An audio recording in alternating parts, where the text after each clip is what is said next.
Good afternoon. It's really exciting to be with you.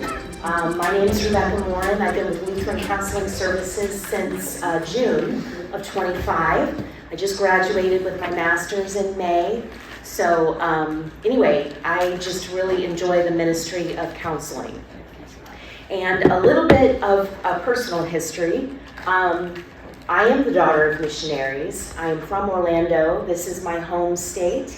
And my mom and dad were the directors of Child Evangelism Fellowship in Central Florida.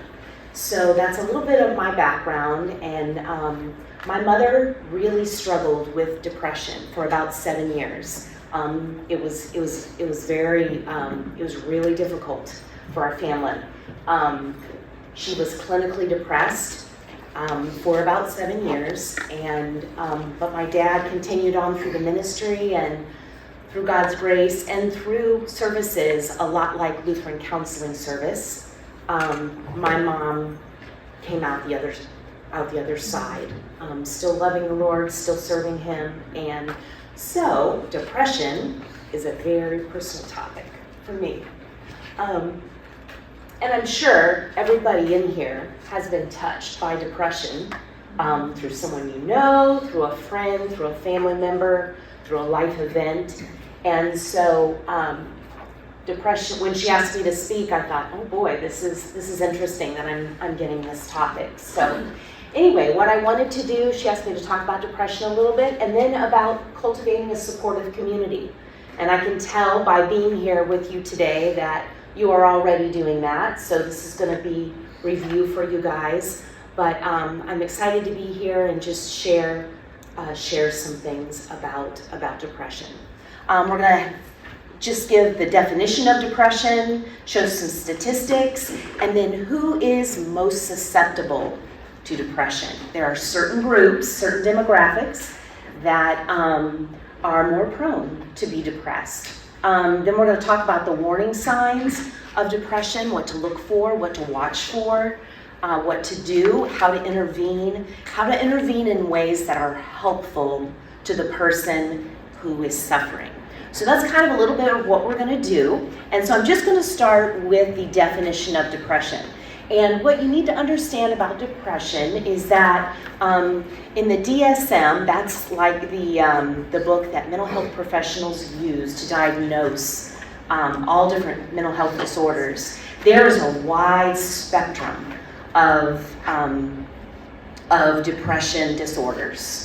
Quite a few. Some are not as severe as others. The most severe is major depressive disorder, where someone has suicidal ideation, they're losing weight, they are socially withdrawn, and they're just in a very, very dark place.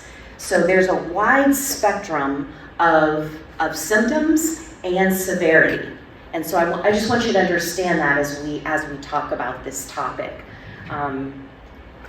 So the definition of depression, which is right out of the DSM, is the presence of sad or irritable mood accompanied by related changes that significantly affect the individual's capacity to function. So it's not just that this person is having a bad day, they've had an argument with someone, or something bad has happened. It's that those sad thoughts that they're having are becoming more and more persistent, happening more frequently, and it's impacting them physically. Maybe they're not eating. Maybe they're not sleeping. Maybe they are unable to keep their thoughts positive, and this is taking them down. Maybe they're not able to interact with people in a healthy way. So it's sad thoughts that are impacting them physically, cognitively, and socially. Maybe they can't do their job. All of these different things. Depression, the kind of depression we're talking about, is impacting a person in this way. So some symptoms include withdrawing from community, social isolation, and again, it's a big spectrum. So beginning to withdraw to totally withdrawing. Okay, that's a symptom. A poor appetite or overeating, all the way to the other end, which is significant weight loss or weight gain. Maybe insomnia, or hyperinsomnia. They're not sleeping enough, maybe they're sleeping too much. So there's that spectrum there of severity. Also low energy or fatigue. So it goes from low energy all the way to the other side of the spectrum, which is the things that you used to enjoy, that bring you pleasure, that were fun to you, all of a sudden are not pleasurable and not fun anymore. And someone's withdrawing. And so low energy and fatigue. Low self-esteem is another one. So feelings of worthlessness, feelings of why am I here? Everyone here doesn't want me. I'm not valuable. These are the type of thoughts that someone has, all the way to the other side of the spectrum of wanting to end their life, repeatedly experiencing suicidal ideation. Not only the thoughts, but also plans, making plans. Poor concentration, the inability to sit still, the inability to focus. That's another symptom of depression. Many times it's someone may have something traumatic in their past. They've never gotten help. They've been abused. There's something very difficult in their past and they've never dealt with it. And it is resulting in depression in their life and it's pulling them down. Difficulty making decisions. Poor concentration. I think we said that. Poor concentration all the way to the other side of the spectrum. Irritability, inability to sit still. They're agitated. Sometimes it's emotional outbursts. That can be a symptom as well. Then feelings of hopelessness and recurrent thoughts of death. Differences, and I just wanted to emphasize again that there are differences among the depressive disorders in how long they've lasted, and then also what is causing them. Because sometimes the depression is caused by another physical problem. Sometimes it's medically induced. There's a medication they're on that is causing the depression. So it can, the severity is different and the causes are different and the length of time different people experience these symptoms is different. And so it's really important for them to be able to get with a counselor or a mental health professional and begin to work through how long has this been happening, what's going on with you, and so that that person doesn't sink into a deeper, darker place. And so if we can all be aware of the symptoms, what it looks like, what it sounds like, and understand who's most susceptible, we can help to prevent depression. Oops, there we go. Okay, here's a few statistics about depression. Depression is the most widespread debilitating public health issue in the U.S. And I know as a counselor, one of the things I deal with most are people in various stages of depression. So it's very common. It's increased 60% in the past decade. That didn't surprise me at all with COVID and all the things that the world has been through, that 60% increase in depression over the past 10 years. And then I thought it was interesting that 87.9% of the people that have been diagnosed as depressed report difficulty in their work, in their home, in their social life. So it's not an issue that stays in their thoughts. It's impacting them. It's impacting them physically. It's impacting their work. It's impacting their marriage. It's impacting the way that they parent. So getting a hold of what's happening in someone in the early stages is really important, because it does change the way that they live and the way the people around them live as well. 31.2% experience extreme impairment in daily activities. What I read didn't define what extreme was, but 31.2% of people that are depressed say that it impairs them in a big way. Not just a little bit, not in one area, but in many ways. The age groups I thought were very interesting as well, and very sad.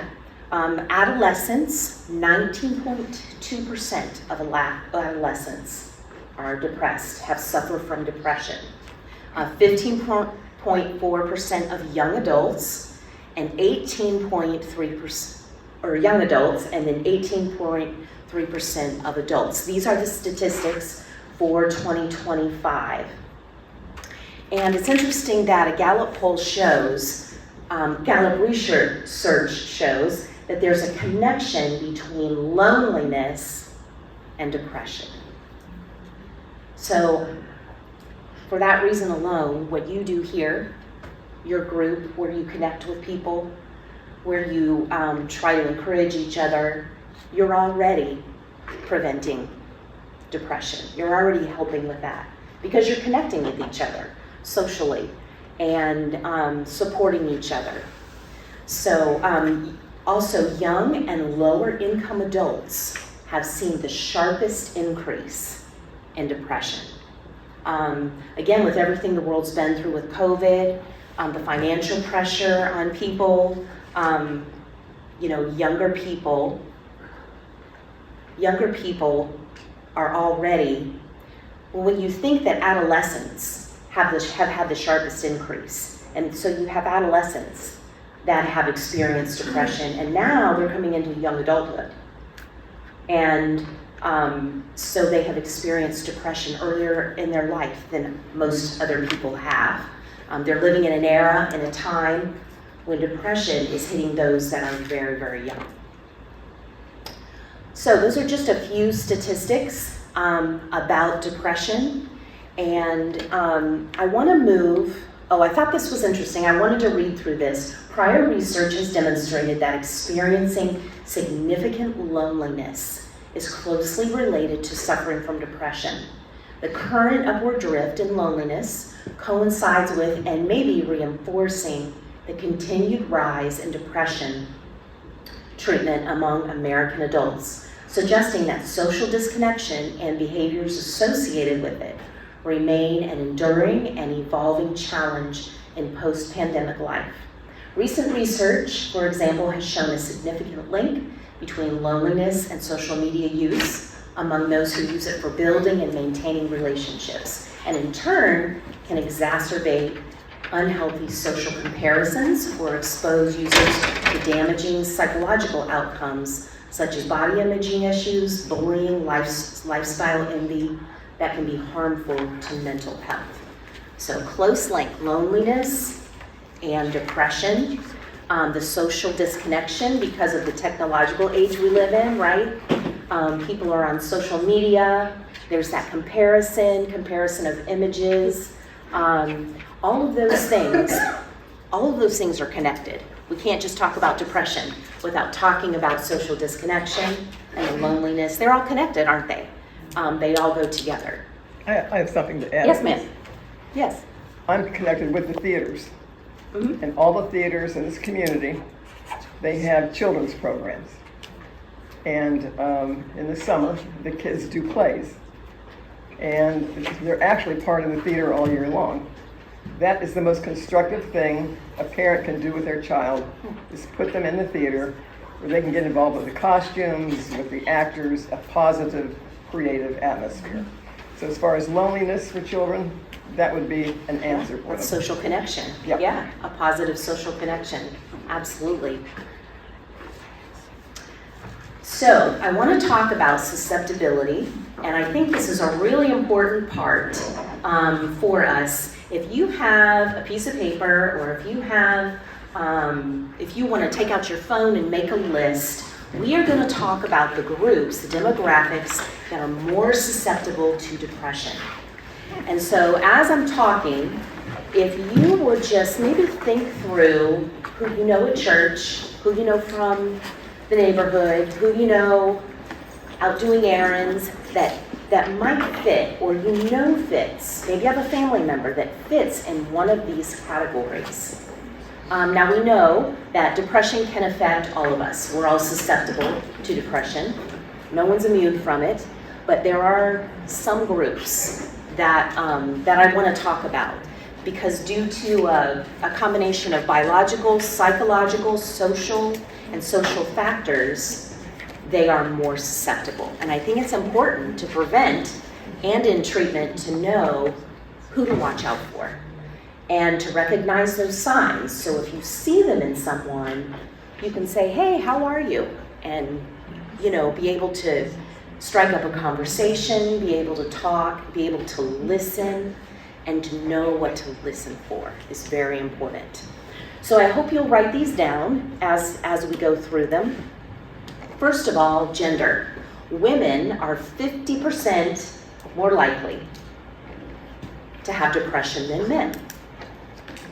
So that's a good thing to know. Age. We know depression can occur in any age, and in fact, if you go through sometimes life-altering events that happen, an accident, a big move, some type of an injury, those types of things can catapult someone into depression. But normally, the first onset is between 25 and 29 years of age. But it can also be diagnosed in childhood or later in life. So that's not a hard, fast rule. We're just kind of giving you a general guideline there. So gender, age, and then life experiences. So individuals who have suffered through abuse, individuals who have experienced traumatic events, any type of a stressful life event, those are people who are much more susceptible to depression. If you're one of those people, if you have things like that in your past, I can't stress enough to you how important it is to be able to get some help and to talk through that with a counselor or with someone, and just be able to get some help and get some insight into those experiences.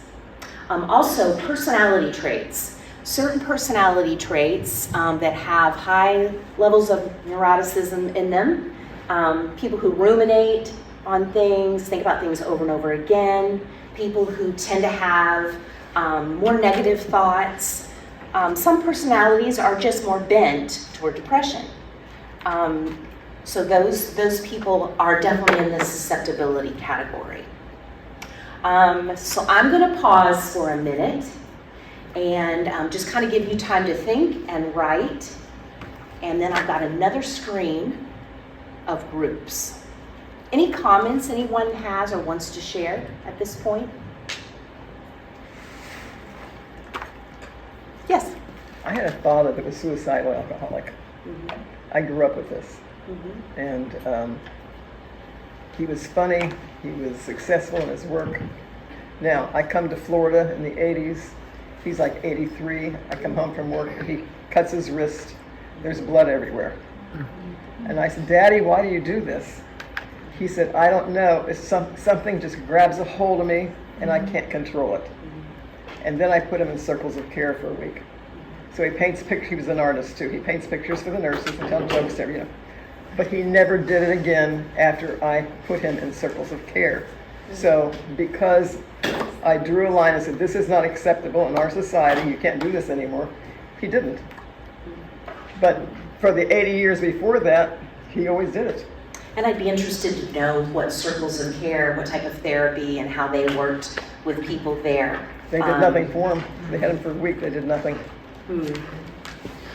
Well, and your story kind of leads into the next group of susceptible people, and that's people with a family history. Well, I have a miracle that happened, but that's another story. Okay. Because of him. Okay. Yeah. Thank you for sharing that with us. Yeah.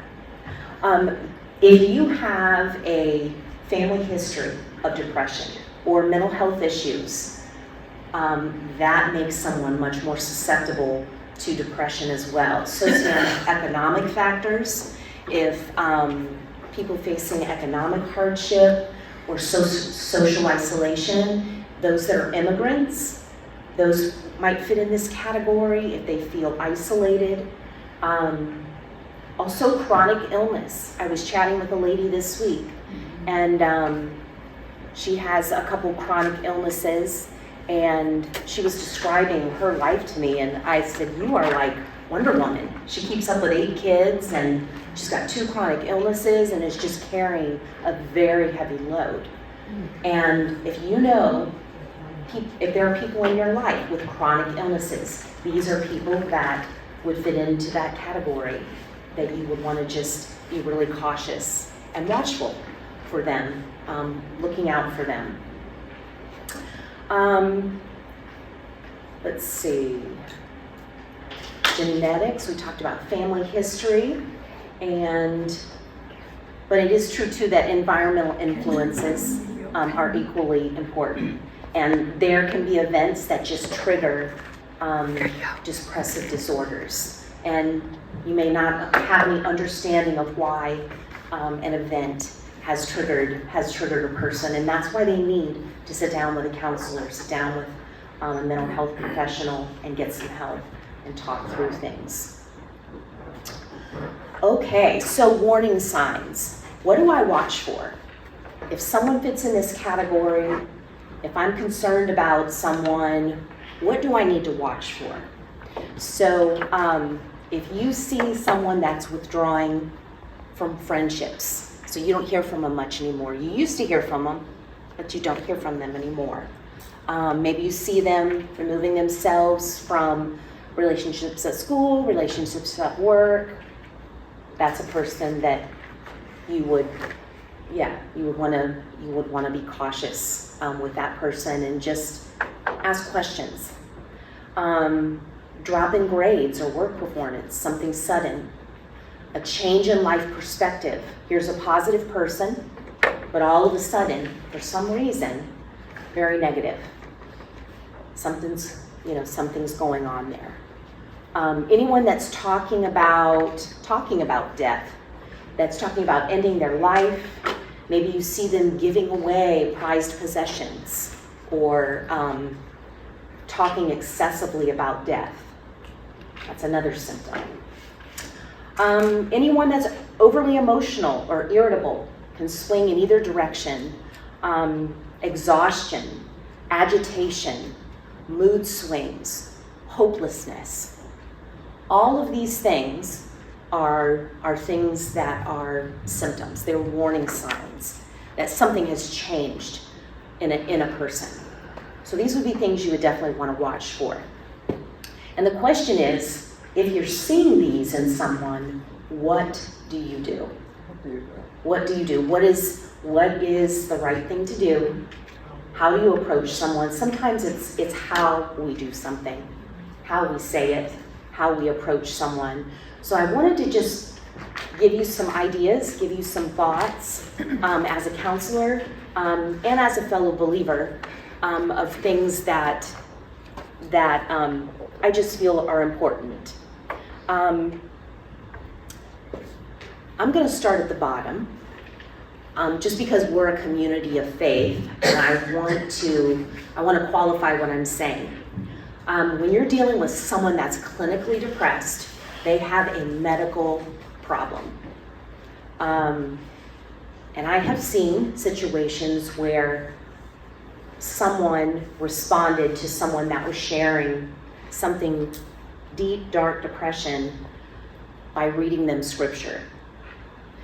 Now, we all know reading scripture is very important, and if that's what that person wants you to do for them, that's different. Of course, you would read the scripture to them.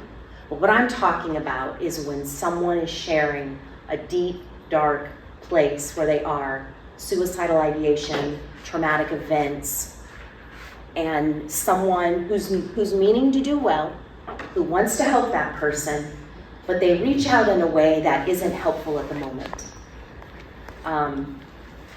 Treating someone this way can communicate minimizing their pain, and none of us want to do that, but we have to think about the way that we're intervening, what that communicates to that person, the mindset that they're in the moment, and really ask God to help us. What is the right thing to do at this moment with this person? So that's what I mean when I say resist the urge to read scripture to a clinically depressed person. I'm not saying I don't value God's word, I do. And if that's what that person wants, okay. But what I'm saying is that shouldn't be our first response. Does that make sense? Do you understand what I'm saying? Okay, I don't want anyone to misunderstand that. Gently encouraging anyone you know who is struggling to seek out help. I brought some resources with me today. There's brochures over here. We have a team of more than 30 therapists at Lutheran Counseling Services that will see clients virtually or in person. If someone you know needs help, I hope you will take a brochure, take a card, and encourage them to get help. And also just normalizing mental health struggles. I mean, we all have probably had moments where we felt down, depressed. You may have life experiences with mental health, like I do. And there are ways that we can share what we've experienced, what God has walked us through, and just be real honest about what's happened. And those are ways that we can intervene and help people, just by realizing it's very normal that this is a common thing you're going through. The most significant mental health issue that we face, and gently encouraging them to get help. Also asking them if they're having thoughts of suicide. Don't be afraid to ask someone that. I know there's kind of a myth out there that if you ask someone that you're putting the thought in their head. They have proved that is not true. They have proved the opposite is true. It actually reduces the risk that they will attempt suicide. So don't be afraid to ask someone if they're having thoughts, if they have plans of harming themselves. Offer to help them find help. This is a resource. You can jump online, help them find a therapist, help them make a list for their doctor. Because if they're telling you about different symptoms that they have, I would ask them questions like, have you written those down? Have you mentioned that to your doctor? I would make a list. Can I help you make a list? Sometimes someone that's so deep into depression needs some help with just those basic things because they're in such a difficult place. So asking to help them, make a list. Ask to help, I will help you find a doctor. I will help you find a therapist. And resisting comparing times that, you felt down to someone that's clinically depressed. This is very different. It's a very different thing.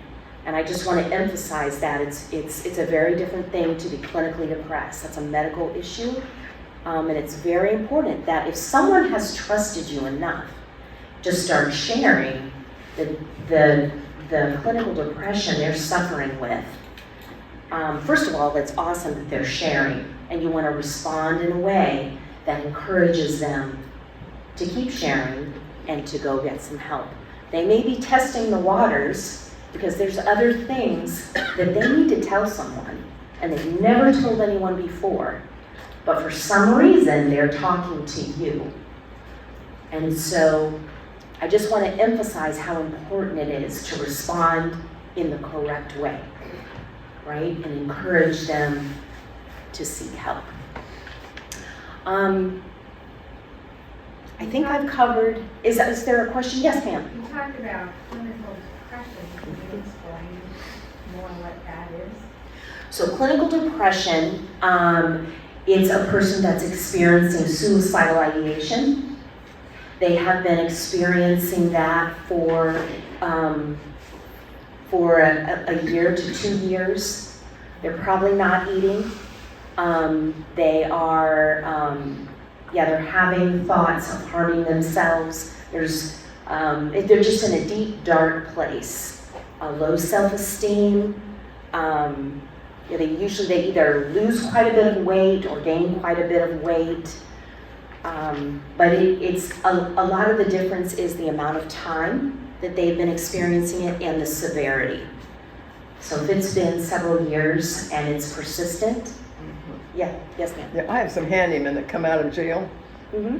and they have symptoms that you're talking about after Mhm. they get out. And I don't see anybody helping them. But you have Hope, Community Hope that helps them over there in the Atlantic, but I Mhm. mean, the doctors aren't working with them in some house. Something's missing. I'm seeing it. One of them just had a heart attack. The last thing he said to me was, "I'm homeless." 6 days before he had the heart attack, he texted me.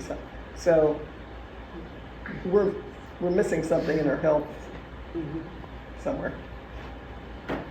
Yeah, depression, yeah, and I can imagine if they've come out of prison, they've seen all kinds of things, all kind of traumatic events and need a lot of help, a lot of support.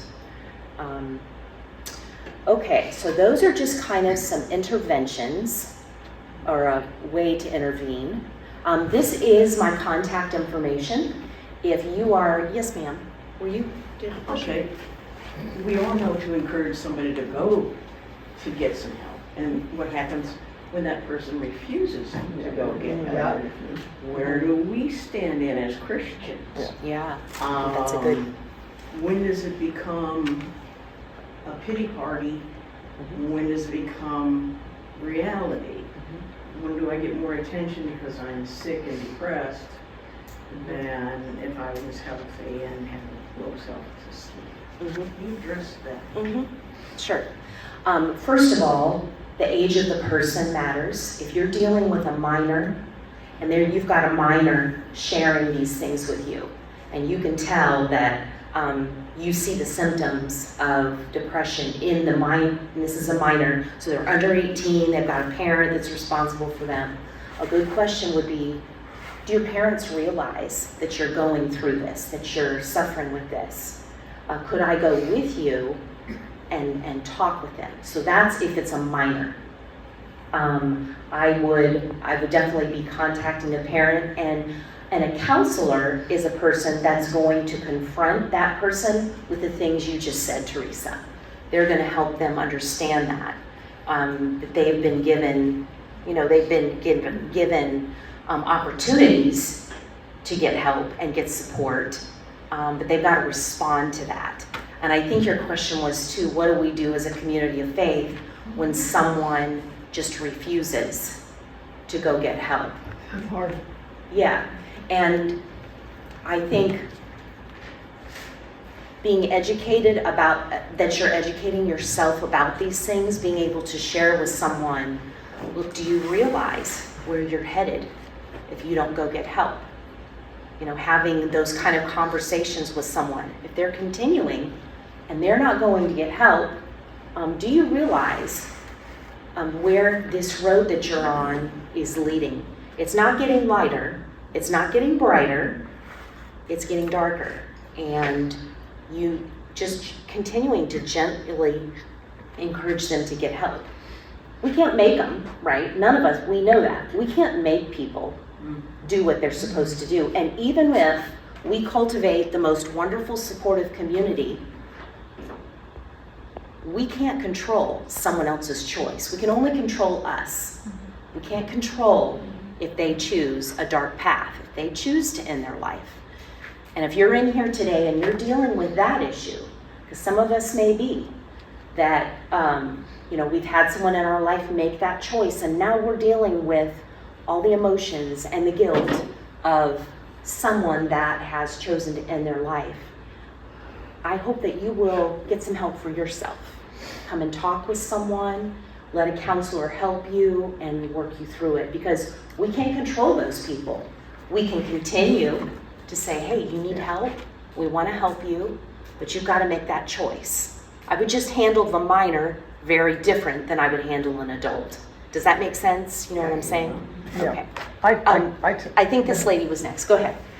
So, like if you deal with feeling the same types of feelings, and yes, as a Christian, you open up and tell them this is what I've done, but I think it's important to know that we're not responsible, like you just said, we're not responsible for that to be their counselor. We can lead them But we could also, if we keep trying to respond to them, we could forget about our own mental health, and it can bring us down as well. Absolutely. So I think that we need to, I think it needs to be said that you have to, because I've had some situations like that. Mhm. Like where you have to, not that you're trying to be mean, but you have to distance yourself because you've said, okay, I've done everything I can, Mhm. but I can't help her if she's or him, if they don't want to help themselves. That's if exactly they're not right. gonna change. Yeah. That's right, and I can't either. You know, even if they do come and want to talk, I can't change someone's heart and mind. But like you said, you can recommend and be there for them, but at some point, they have to choose that for themselves. And if you're struggling yourself, yeah, you got to step away from that situation, because that you have offered support, Yeah. you have tried, right? Someone else, there was someone over here. Yes, ma'am. In an extreme case, actually, unless the laws have changed recently, but there's laws that you as just a citizen can begin the proceedings for that ex parte, for the Baker Act. Yes. And so there are ways that you can force Yes, there are. somebody if you really think that they're dangerous Right. to themselves or others. Yes, that's a fact.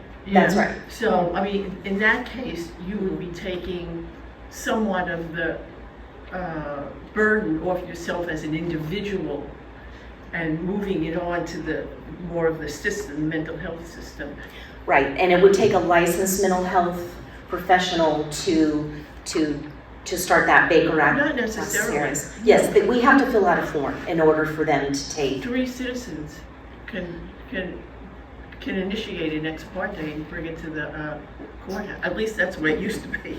I don't know, maybe it's changed. Right, yeah, you can start it, but I'm just saying when they're Baker Acted, there's a licensed professional that has to fill out that form and has to help them, starts that process. I can That it understand counts. that, of course, but how do we initiate somebody? Who do I call and say, you know, my buddy's going downhill? Mhm. Can you, what do we say? Yeah. I mean, okay, yeah. Like, who would you call? Like, you want a resource, like a local resource? Who do we call? Like what you would do, okay?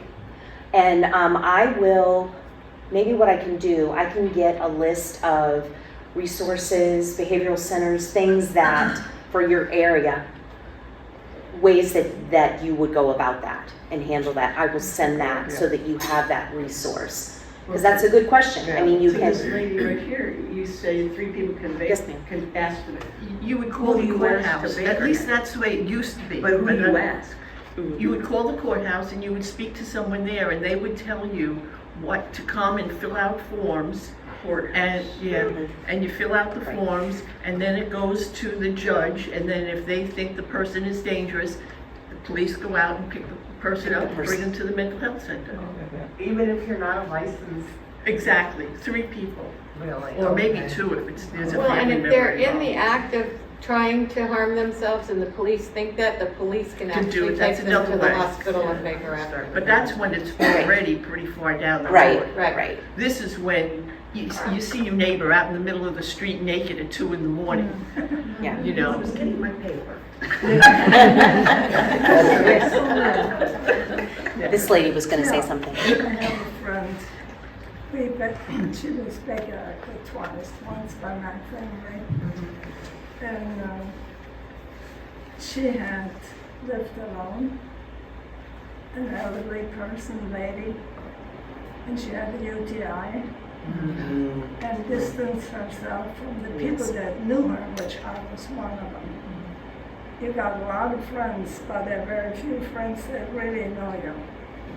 So she got real bad. We were there visiting. She called us, had us come visit. And she said, sit here. I'm going to the bathroom and cut my wrist. I'll be right back.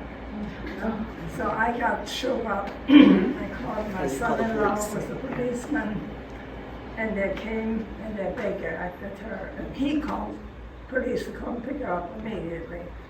So, make a long story short, that was one of the items. She also has suicidal strains through the whole family.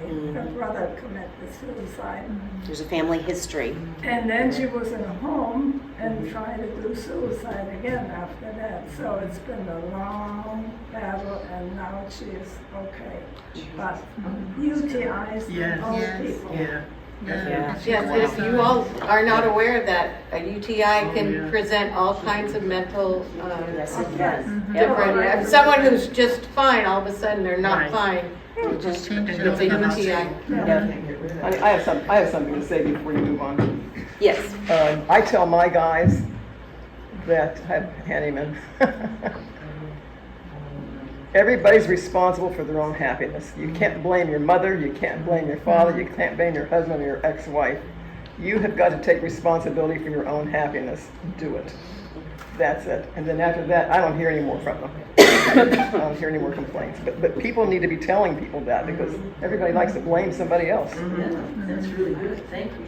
Rebecca, Yes, ma'am. is it possible for people with severe depression to hide it very well, that you can't figure it out? Yes, yes, and one of the videos that I included in the slide presentation, I will send that with the link, is that we can't look at the outside of people always and know that they're depressed. How many times have you seen a name or somebody that has committed suicide, and on the outside, they look just fine? But the truth of people's lives is often so different than how it looks on the outside. And so, yeah, I mean, that's a good point too, that you can't always see it.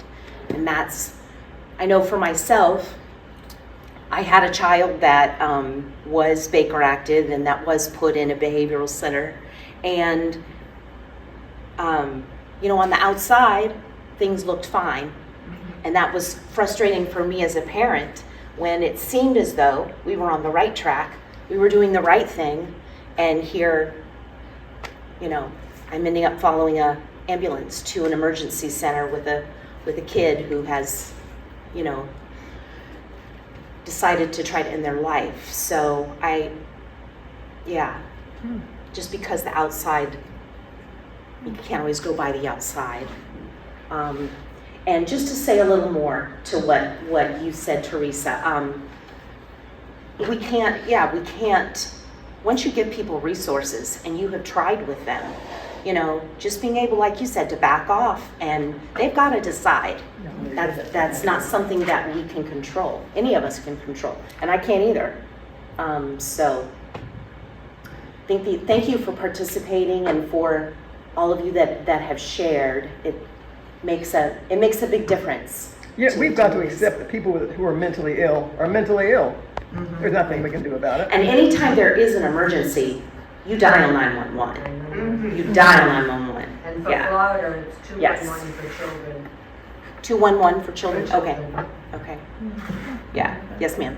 Sorry, I That's just okay. want you, I see a lot of it because I work in the medical field. I am a certified nursing assistant. So when I work with the elderly, I work with the elderly. Yes. You see it a lot because their life has changed.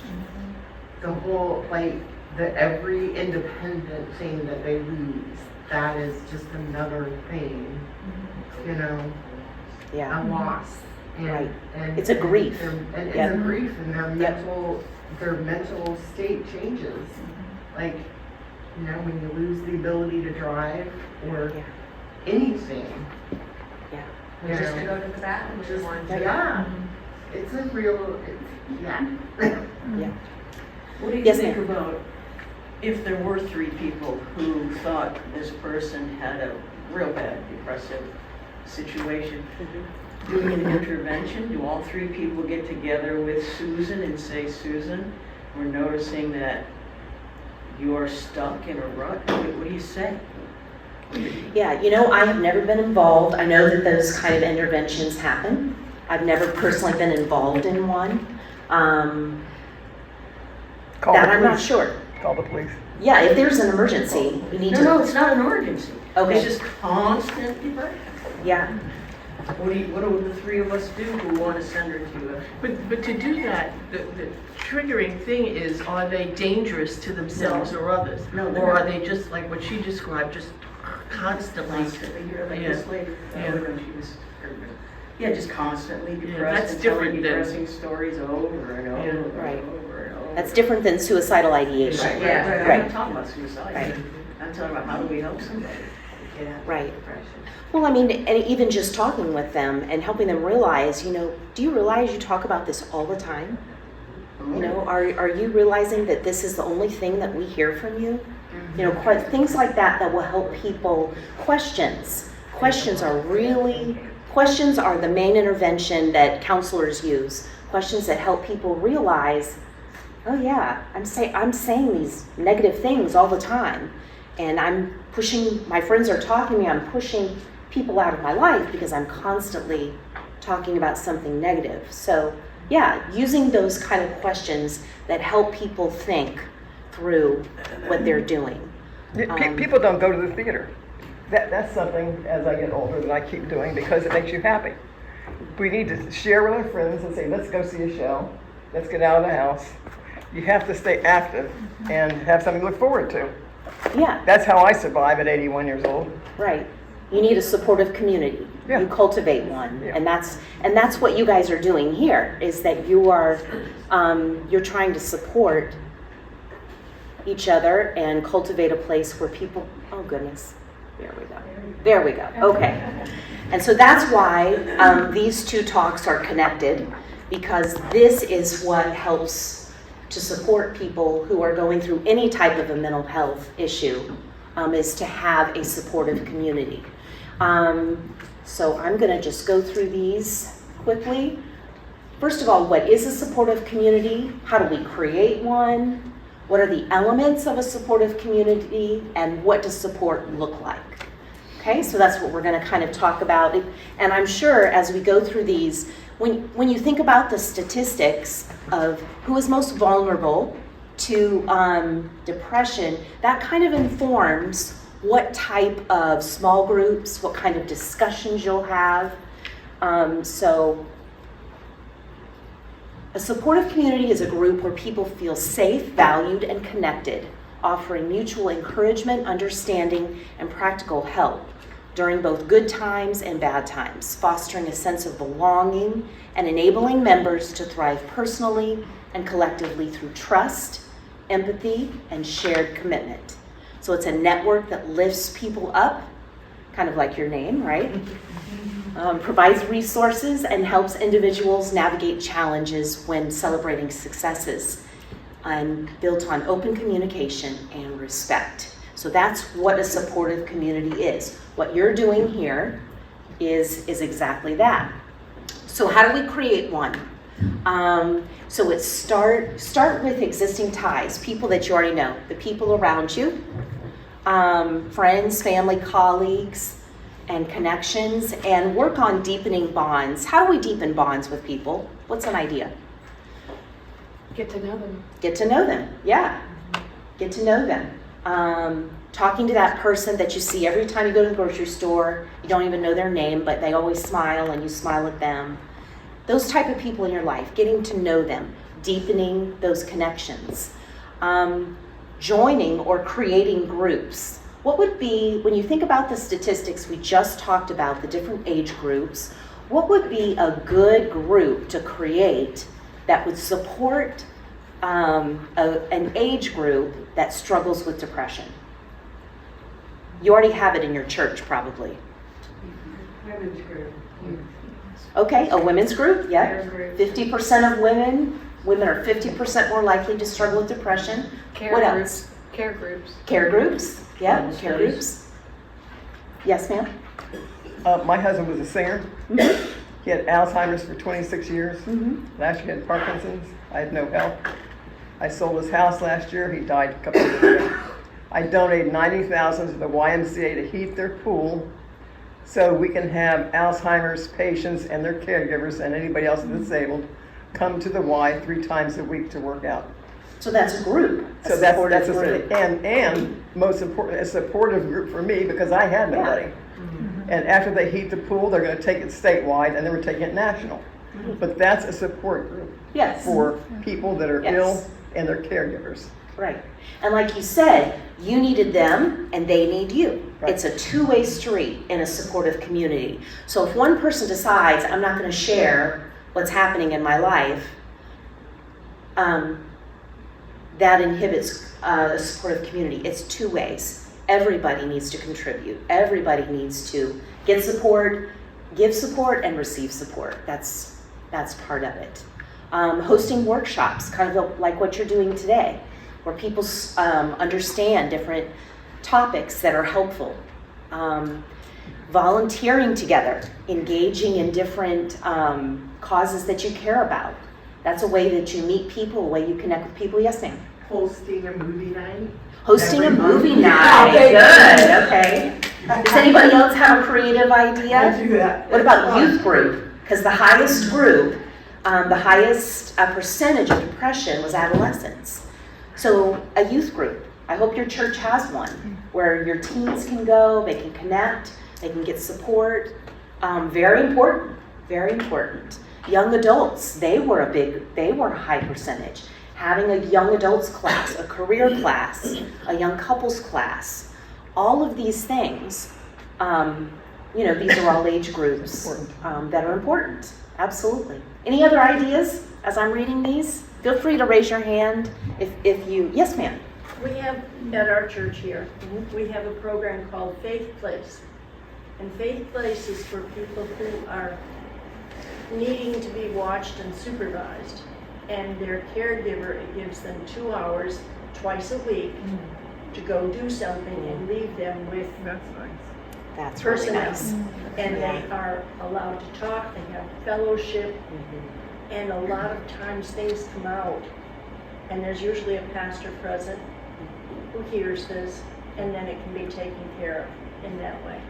So it's an avenue for the older people that need care. That's neat. And you don't get the. and So the- you support that and- caregiver. and That's the another caregiver group. needs that Yes, response, that- absolutely. Place. Yes. Faith place. Faith Place. Okay. Yeah. It's called Faith Place. Okay, so we talked about hosting workshops, volunteering and engaging together, and then utilizing technology thoughtfully. I can already tell you guys do that. I know you have social media. You, who was it that does all the posting and all the pictures? Yes, the one that's videoing me. Okay. But using technology thoughtfully, and even as opposed to calling someone on the phone. I don't know how many of you know this, but you can go to meet.google.com. You can email a link for a meeting. When your friend taps it, they can see you and you can see them. And instead of talking by phone, you can talk by video. You can actually see their face. And I do this with all my kids are out of state, so I do this with my kids sometimes. Instead of talking with them, they'll get their dinner and I get my dinner, and I sit down and we open up a Google Meet and we have dinner together virtually. So just another way to use technology in a creative way that can support someone. Yes, ma'am.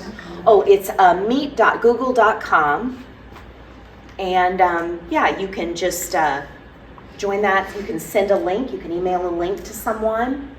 When they tap it, then you admit them and you're in there together and you can. That's great. Is that like dinner FaceTime? It is, it is. Yeah. It's just a little different way. Yes. Great. So just an idea. Okay, so I'm going to move on here. So what are the elements of a supportive community? I think safety, safe space, connection, offering education on things that are impacting all of us, encouraging professional help and addressing the stigma. There can be a stigma to going and getting some counseling sometimes, not as much as there used to be, but that it can be that way. So just having normalizing discussions that it's okay to go and get some help. We all struggle. And I love that this emphasizes starting small, because that was a big list we just had, all different kind of things that you could have, but starting small. Who do you know? Who do you know in your life that's at risk for depression? When you look at those groups, or look at the demographics, who do you know? And it's just as simple as sending a text, connecting with someone. Hey, you want to go to coffee? How are you? And being willing to share your life, because vulnerability is what builds connection. It's a whole different thing for me to talk about depression, but when I tell you about my mother and my family, that's a different thing, isn't it? Because you kind of know she kind of comes from that, right? And same for you. Being vulnerable about things that you're comfortable with sharing with others allows them to feel safe that they can share with you. And that's what we want. That's what prevents suicide attempts, is when we have someone that we can share with, so that people can realize this person's struggling, because they don't always realize it. Yes, ma'am. How does a licensed therapist keep from taking over the That's a good question. You know, it's interesting. That's really part of our training and our schooling from the time we start. They really talk to us and emphasize the importance of self-care and realizing, being aware when, like this lady mentioned over here, you've had enough and you do have to take a step back, and you need to know what refuels you. We all have things that refuel us, right? That just help us to feel relaxed and calm, and we all have those things. And I encourage you, if you're not sure about that, if you're not sure what those activities are for you, finding a self-care plan is really important.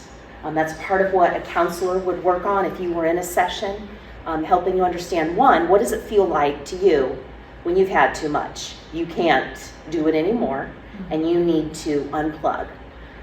We all have to do that, and as counselors, they do talk to us quite a bit about that. We have a lot of check-ins, and there's a reason, because like you said, we do need it. We hear a lot, and it's a wonderful role, but it's a challenging one, of course, like every other role. Yes, ma'am, you were going to say something. Well, you have your own life events that happen, unexpected events. So you may be trying to listen to somebody, but in turn, you need somebody listening to you, because. Oh, yeah. Yeah, and Never I'm trust talking- a counselor that doesn't have their own counselor. I think that's, And I'm talking with life experience. Yeah, so, sure. You know. Yeah, that's a very good point. Yeah, we all need mental health professionals. All of us need that safe place that we can share, and that's an important element of a supportive community. Did I Are you miss touching anything? on Alzheimer's at all? Would that be depression, Alzheimer's patient? Deep depression? Is Alzheimer's? Well, I'm not a medical. Alzheimer's isn't my thing. Well, I just wanted to share how I handled my husband all those years. I would turn out all the lights. I would turn on Christmas trees and play music for him out on my phone at night. I would let him dress in his costumes, because he was in the theater, for breakfast. No. I let him do anything he wanted to do and took pictures of everything, and he was happy. So I guess the answer to, if you have somebody with Alzheimer's or whatever, There's a book out.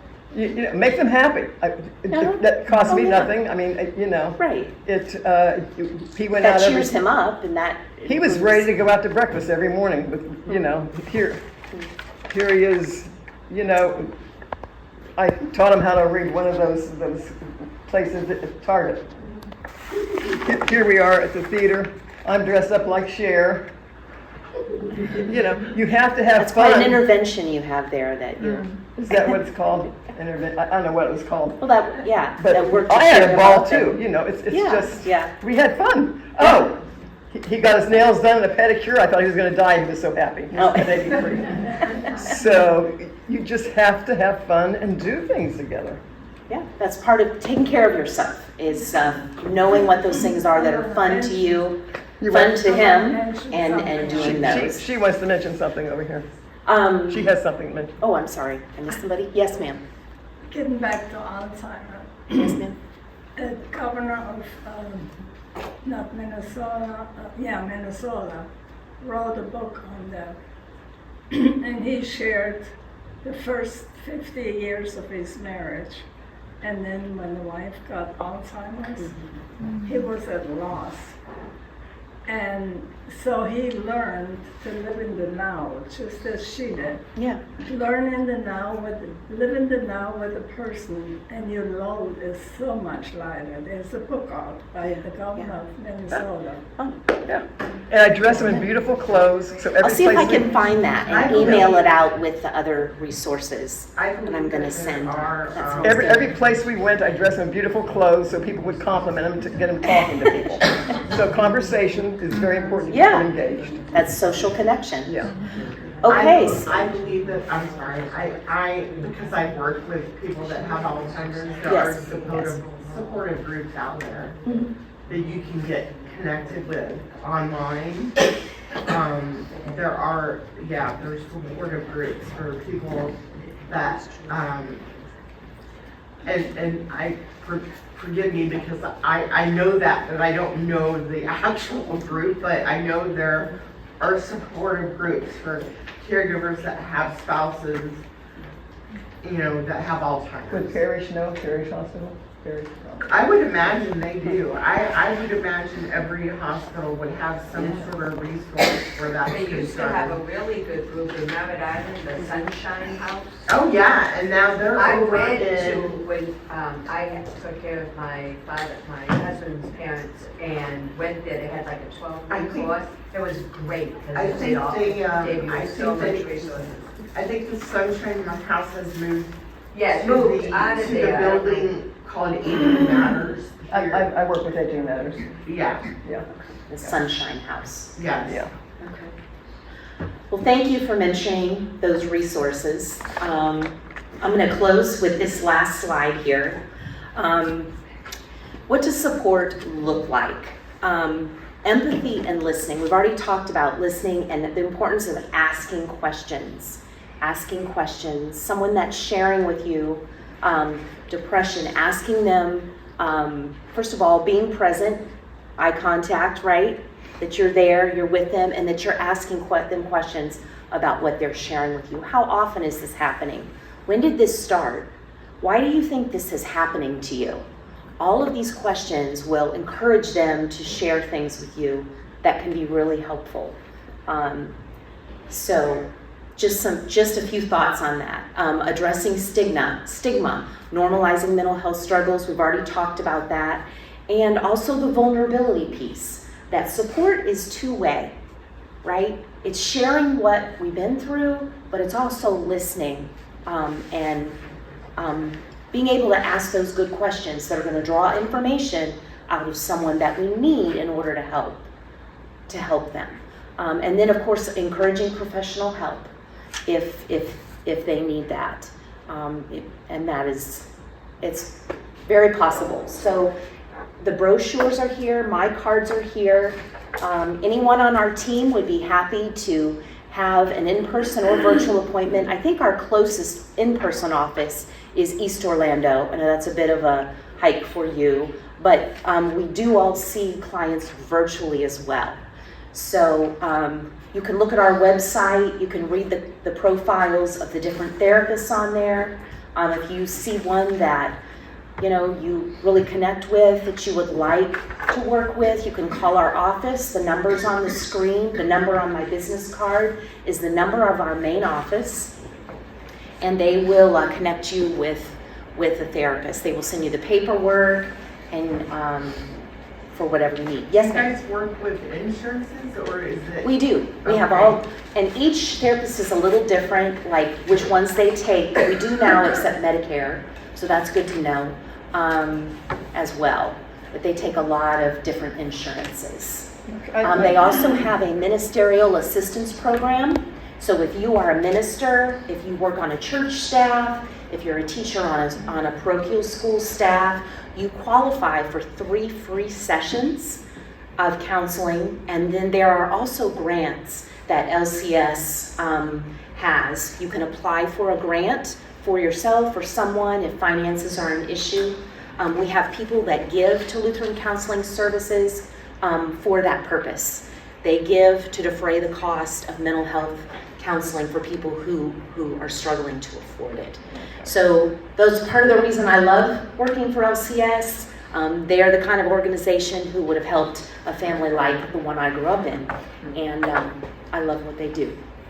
So I have a parting statement. My father was suicidal. My husband was Alzheimer's. How I survived. You got to love them unconditionally. We don't understand it. You have to be there and just love them. Be And present. that's all we can do. I'm not a mental health person. That's all I need to do, and it But works. being present is super important. It works. You know that you're there. That they and you know somebody is there that loves them. Yes, absolutely. It's And very I think important. it all starts with Jesus. Yes. Our first relationship has to be with Jesus. The Holy Spirit opens our Love doors unconditionally. and sends us in the right direction. Yeah. Yes. Yes. So And this group has a dimension to the support that other groups wouldn't have because we have Jesus, like she said. And it's just so important that when people begin sharing mental health struggles that we know the right way to speak with them and what to say and what to do. And we do. Because we have Christ, we have a dimension of support that other groups don't have. So I hope this has been helpful, and if I can help you in any way, feel free to email me, call our office. We're there to answer questions and help you out. So thank you so much. I appreciate your time.